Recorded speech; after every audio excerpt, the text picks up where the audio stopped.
бир сугарып атам. Көчөттөрдү өндүрүп баштадым. Анан кичине болуп чыкканда эле өзүнчө сүйүнүчтөр пайда болду.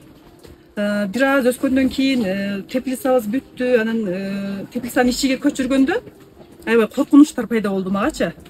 Бул эми кантип эме кыламын, өсөбү же өспөй уят болуп каламбы деген ойлор да кетти.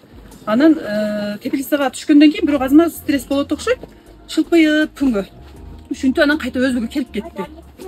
Ошону менен таң күн кирип чыгып, ушулар менен элекмин.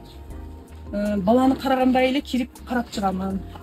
Биринчи түшүм берип баштаганда аябай сүйүндүм.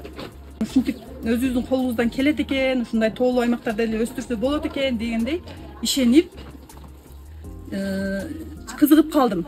Пока сат элекпиз, өзүбүз балдарым менен 7 балам бар, анан туугандарым менен эле келгендерге кооз тийгизип жеп ушинтип атабыз. Жакшы болуп эме болсо эмки жылы 2 теплица кылам.